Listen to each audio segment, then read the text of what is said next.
Good morning, good afternoon, and hello everyone, and welcome to today's live broadcast, Fluoro Type Technology as a reliable diagnostic tool during COVID-19 and flu season.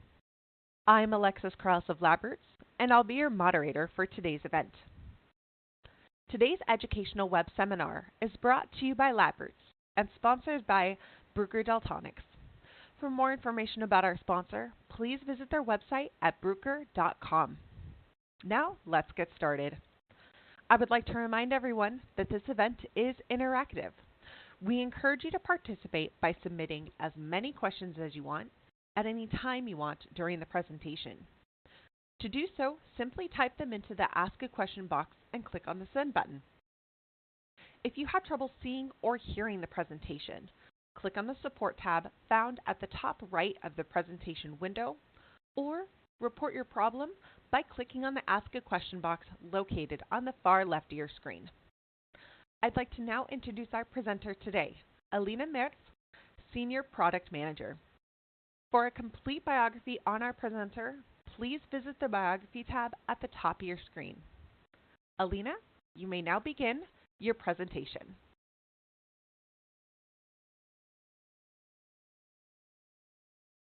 Thank you very much, Alexis, for the introduction. So today I want to talk about FluoroType technology, a reliable diagnostic tool during COVID-19 and the flu season. First off, I'd like to give a brief introduction about who we are. Hein Life Science is a company based in the south of Germany, and they are developing and producing molecular diagnostic tests. They started off with so-called line probe assays at the beginning, and later on they also developed PCR-based technologies, such as the FluoroType technology. They also developed their own instruments to use those diagnostic tests. In 2018, Hein Life Science became a Bruker company. And together with Bruker, we continue to develop innovative diagnostics and the devices. The heart of the technology is the FluoroCycler XT. It is a PCR instrument that is very precise, and it can be used very flexibly. You can run it with up to 96 parallel samples. It has up to 5 detection channels depending on your need or depending on the assay you want to run with this device. And there are already a couple of molecular diagnostic tests that are compatible with this instrument. Quite a nice portfolio with more assays to come.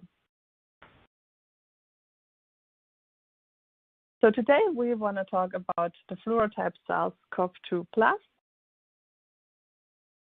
which is a multiplex real-time PCR assay that you can use for your COVID-19 diagnostics. SARS-CoV-2 Plus detects SARS genes with 2 individual targets. If you look on the right, you can see that we are detecting the RDRP gene and the N gene. And we also try to focus here on target sequences that have a low risk for mutation occurrence to make this assay very reliable. Additionally, we are detecting human coronaviruses, and we can differentiate them against SARS-CoV-2. This assay provides fast results that you can trust. It is 100% specific. The combination between our very powerful hardware and software allow a detection of the SARS-CoV-2 RNA down to just 1.2 copies per mil. And we have certainty of every step in the workflow because we use an internal control that monitors from extraction to analysis for COVID testing. Our internal control is an enveloped RNA, and it mimics viral particles. So it creates very realistic conditions when it comes to the lysis step during the extraction, also the reverse transcription and the amplification at the end of the reaction. So how exactly can we assure such reliable results? What is the key? It's basically our software. With Fluoro Software XT IVD, we are using an automated analysis to end the bias.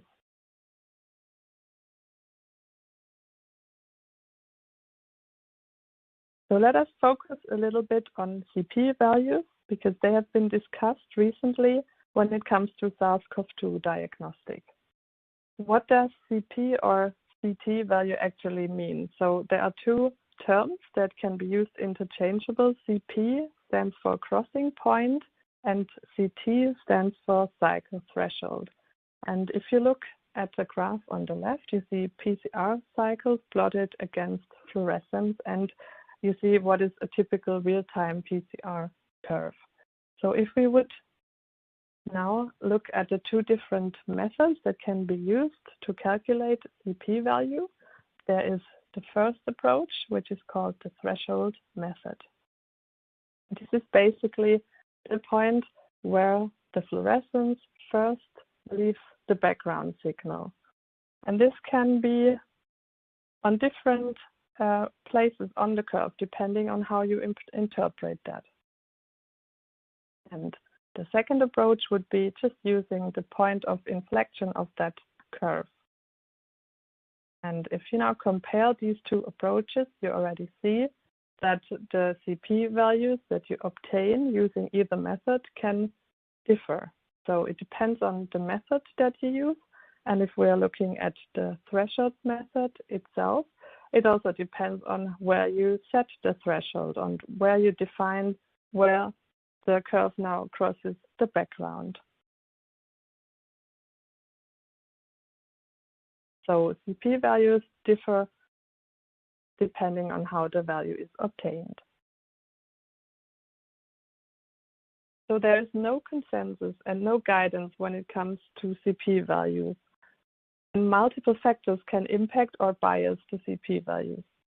For example, it depends on the PCR cycler that you're using, the user that is evaluating the CP value, and also the daily form of that user. Can depend on the software that is used, the protocol, and the assay, the test itself. And all these factors can bias the CP value. Now, we are using Fluoro software, and with Fluoro software, we are using an automated CP value calculation that can put an end to all of this bias. But why are CP values so important? Well, many healthcare systems worldwide established guidelines for patient management based on CP values. So, for example, they would have an infected patient that would be tested positive for SARS-CoV-2 virus, and this patient would undergo isolation. And then in order to decide whether or not this patient can be dismissed, they would perform PCR testing. And the PCR result would have to be either negative or the CP value of that result would have to be greater than a certain value. So with FluoroType, we use a fully automated result evaluation, which completely removes the personal bias. Therefore, we have maximum security and reliable results. The system is made up of 3 parts: the software, which calculates the CP value automatically using a novel algorithm for threshold evaluation, and it also provides very consistent evaluation. The results are easy to interpret. You can basically see them at a glance. The second part is our PCR device, FluoroCycler XT, which is a high-precision instrument. And the third part is the assay itself, FluoroType SARS-CoV-2 Plus, with the dual target detection that I already mentioned, and with the internal control that provides full control across the entire workflow. But how can we further use this system in the current situation? In this winter season, we are basically challenged with 2 major problems. Influenza season hits during the corona pandemic. So this poses a very central question. Is it COVID or is it flu? And this question raises many challenges. For the clinician, they have to decide which therapy they have to give to the patient and which emergency measures to take. For the diagnostic laboratories, they have to implement additional tests and put in additional effort. And lastly, for the manufacturers of molecular diagnostics, it bears multiple technical challenges.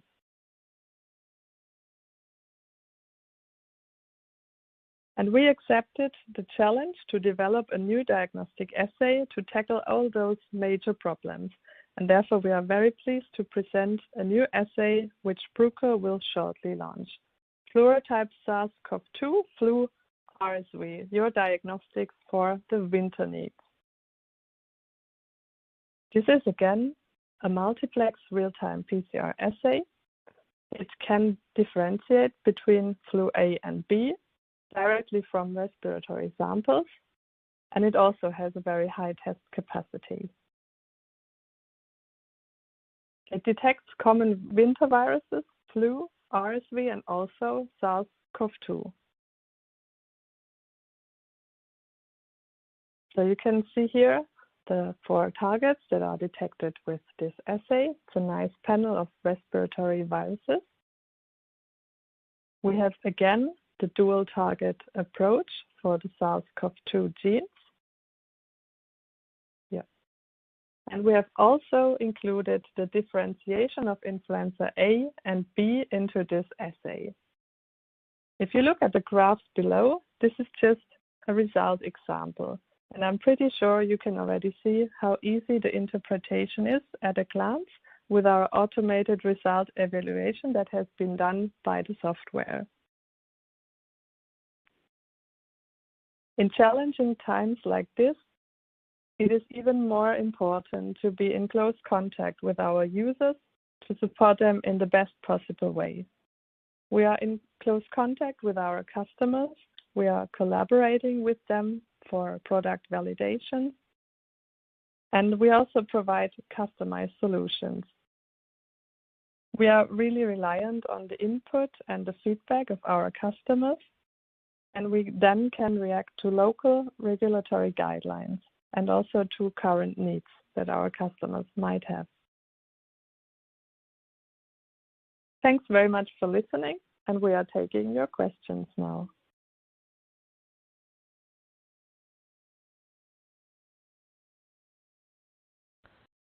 Thank you, Alina, for your informative presentation. I would also like to introduce Andreas Weisner, who will be joining us for the live Q&A portion of the webinar. If you have a question you'd like to ask, please do so now. Just simply click on the Ask a Question box located on the far left of your screen, and we'll answer as many of your questions as we have time for. So let's get started. Our first question is, why is there 3 pluses in the output of the software? Yeah, thanks a lot, Alexis, and also thanks, Alina. So the 3 pluses give us an indication of how strong the infection is. This is basically the calculated value or the extrapolated value from the PCR cycles, which means if there is a higher load earlier detected with a lower CT value, then we can consider this a strong infection, if you want so. Perfect. Thank you, Andreas. And now, so our next question is, when will it appear? Well, we're currently still in some validation studies that we're doing, but we are very hopeful within the next 2 to 4 weeks to have the product on the market. Kind of more of a follow-up to this question. Does Bruker have any other products in the pipeline right now? Yes.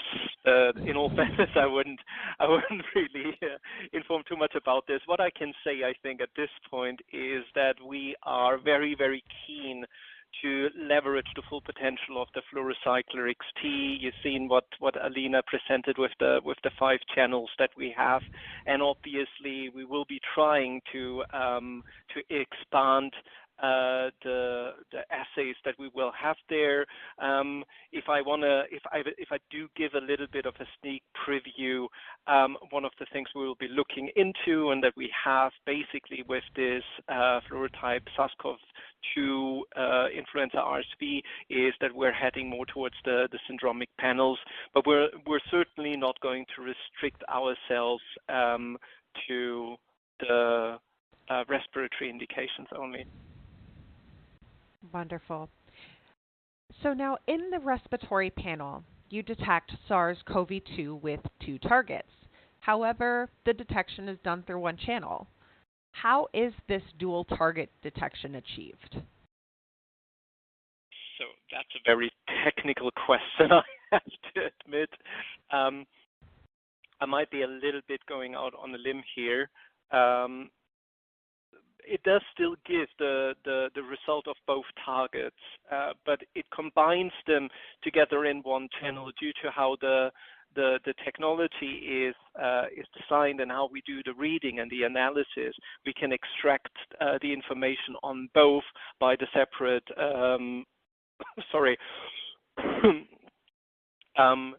we can detect we can differentiate between the two, but it does not differentiate in this combo assay where we have the SARS-CoV-2 combined with the flu and the influenza. So we're using separate channels on the FT SARS-CoV-2 plus 2. Perfect. Thank you so much, Andreas. So now moving on to our next question. Can the SARS-CoV-2 plus or flu RSV kit be used with a third-party PCR instrument? Technically, yes, but what we would need in that case is a color compensation kit. As you can imagine, the specifications of the individual instruments are quite different. And one thing that we do very well, and I think we're fairly almost unique in the market with our instrument, is that we have a 5-channel detection, and we can separate these channels quite well.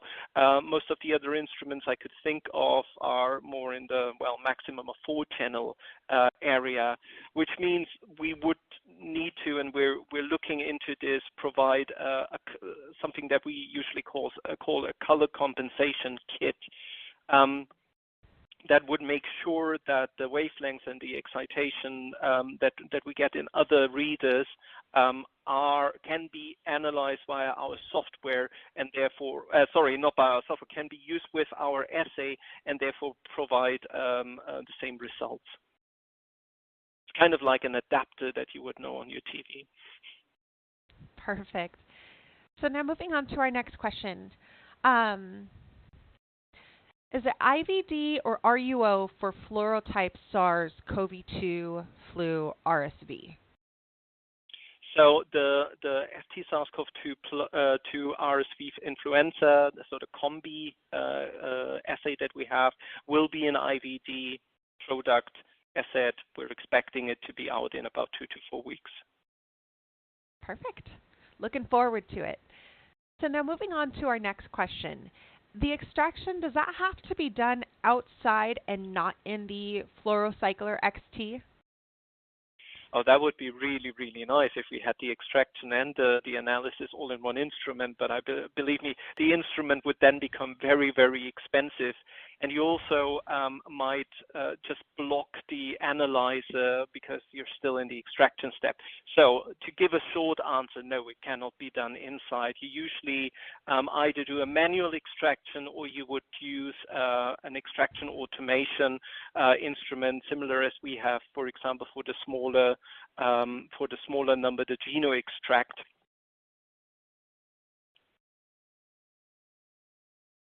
Perfect. So moving on to our next question, Andreas. What parts of the diagnostic process does the internal control cover? What parts of the diagnostic? The internal control. Yes, absolutely. Sorry.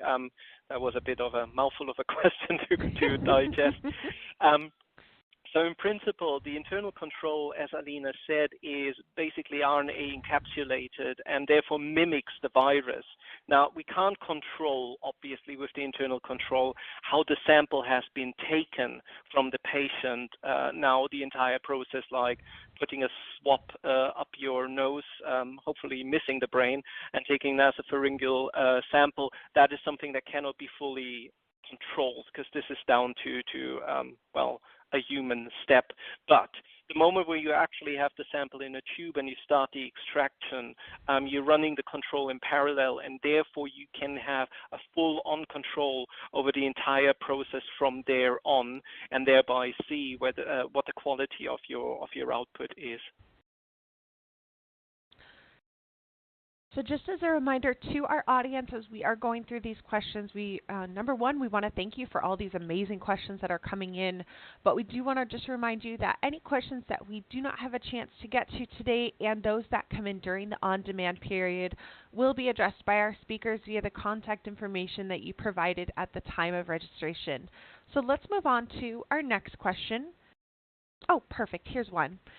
Is there an internal control, positive control, and negative control provided in the kit?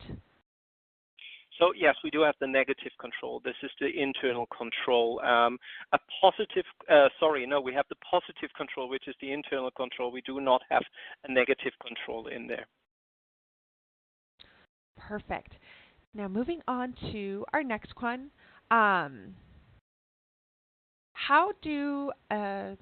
Here we go. How do people that do not have an automated analysis get the right CP value?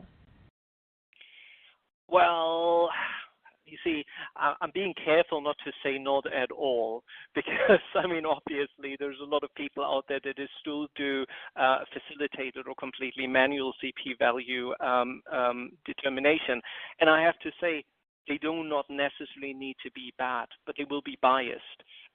So if you have somebody working in a diagnostic laboratory who has been interpreting those PCR curves for years and years, and they just know the assay that they're working with, they know the PCR cycle that they're working with, I will never say that these people will not provide an accurate recommendation to the doctor, but the moment where that person is out sick for a day and somebody else has to jump in, even if that other person has the same amount of experience, it is a different person, and therefore there will be a slight variation. Now, in many cases, in passing on the diagnosis or the analysis to the doctor, it might not make that much of a difference, but especially at times like these where we have such a high throughput of samples due to the COVID-19 season pandemic. Sorry, the flu season's coming. The pandemic is still here. This becomes actually quite a relevant bias that is difficult to deal with otherwise. Perfect. Thank you so much. Okay, so moving on to our next question. Looks like this is a two-part question. Do you have fluorocyclers in stock, and how long do we have to wait after ordering one? So the ordering time, I do not know from the top of my head. That has a couple of parameters, and the first one simply being, are you ordering directly with us or via one of our highly valued distributors that we have in the market as well. We do have Fluorocycler XT in stock, so they're all basically sitting and waiting for a new home. There is a couple of, let's say, the peripherals that are available from third parties where we currently sometimes see a little bit of a delay in the delivery. Okay. All right, so we'll move on to our next question. In regards to the influenza A and influenza B, do you distinguish between the two? Yes, we actually do. So you remember early when I said if we talk about SARS-CoV-2, in the FT SARS-CoV-2 plus assay, we differentiate in different channels. We don't do that for the SARS-CoV-2 in the respiratory combo assay, but we do differentiate between influenza types A and influenza types B. On flu B, for example, we would cover the Yamagata line and the Victoria line. On influenza A, it's the hemagglutinin and the neuraminidase subtypes. Wonderful. Now, why is the CP value used to decide about the dismissal of the patient if it is so biased? That's a question that we asked ourselves as well. I mean, in principle, this was a guidance given out in various countries. We, like, for example, Germany by the Robert Koch Institute, the RKI. They've been far more differentiated in their communication about it, and they basically said, listen, guys, the CP value has a bias, but if you need to communicate something on, because at the moment with the high throughput, it is just really difficult to boil it down to one very specific other value. They recommend to use this, but they've also chosen a CP value of 30, as Alina has shown, which is already a very high CT value, so they're trying to be just simply on the safe side. Wonderful. So just a quick reminder to our audience, I know we have been asking you guys have been asking a lot of questions, and we are so grateful for all of these questions coming in. Any questions, again, that we don't have time for today, and during the on-demand period, which we will send you an email when it's available for replay, you can come back anytime to rewatch the presentation, and then please feel free to continue to ask questions. They will be they will be answered by the speakers with that email that you provided during registration. So let's move on to another question. Oh, here's one right here. So which countries will the assay for SARS and the flu be available? So at the moment, and our primary focus is really to support the market where it's needed, and the flu season is starting in the Northern Hemisphere, obviously.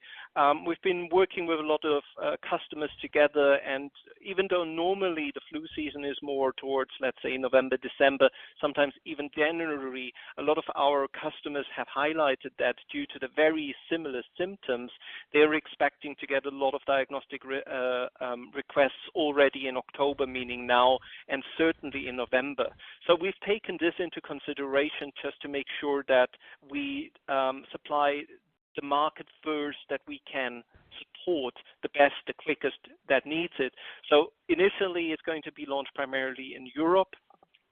Due to the high demand that we have from our direct customers, if you buy via one of our distributors, you will probably have to wait a tiny bit longer. If I say a tiny bit longer, I'm not talking about months. I'm really talking more about a couple of weeks, and we will be then seeing to make the product also available in the Southern Hemisphere, but more towards February, March next year.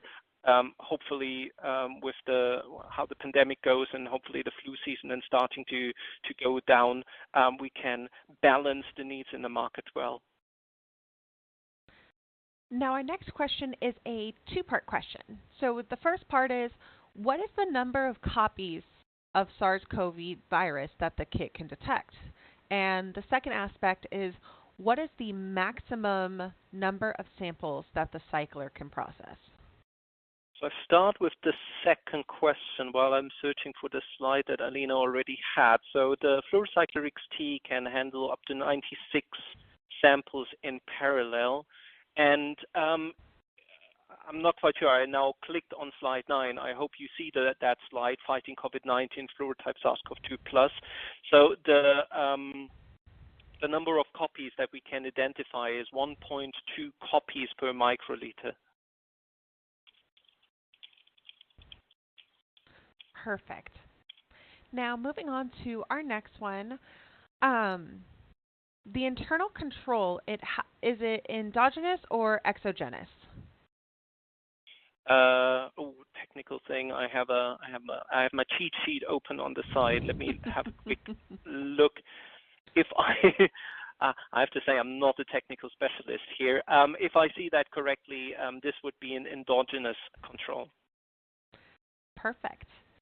Now, is it validated for other real-time PCR systems? So other real-time PCR systems that could be used here are, or let's say other cyclers would be the ABI 7500 Fast CFX96, Rotating Q Quant Studio 5. So that is also from my cheat sheet, so I hope that satisfies the question. I'm sure it does. So how about this one? Now, can the FluoroCycler 96 also do the SARS-CoV-2 Plus instead of the FluoroCycler XT? I wish it could, but it can't. One of the reasons is that we have a fairly huge update, or actually physical updates, not just software. We actually revamped a lot of the internal technology within the FluoroCycler XT, especially when it comes to the light pathways, how we detect it. And this is a technology that actually really positions us also going forward. I mentioned the syndromic panels a little bit earlier, and therefore the way how we've developed this specific assay would not allow to run it on a FluoroCycler 96. Okay, thank you so much for that clarification, Andreas. So moving on to our next question. Here we go. What was special about the two independent SARS genes that you have chosen? So there were two reasons why we took two in the first place, and I think Alina mentioned this at an earlier stage. The reason here was you always want to have a safety net. If one isn't detected, you still get the signal from the other one. And if you remember from the nice curves where basically almost anyone could read out what the result is, it would then highlight you very clearly that one channel is detected positive while the other one is detected negatively. But in addition to this, and I'm comparing this now to other tests that we've seen in the markets, the genes that we've used are also, let's say, special or different in two other ways. First of all, they're both not in the envelope of the virus, and the envelope is just known to undergo far higher mutation rates. So this gives us a certain safety going forward with the virus. I don't want to say evolving because that sounds far too big, but at least mutating, generating new strains, as we've already seen in some of the data that was published about 4 to 6 weeks ago. And I mean, it's never a safe, 100% safety that the genes that we've chosen would not mutate, but we've chosen them really in a way that it makes it far likely than some of the other genes that we know are the basis for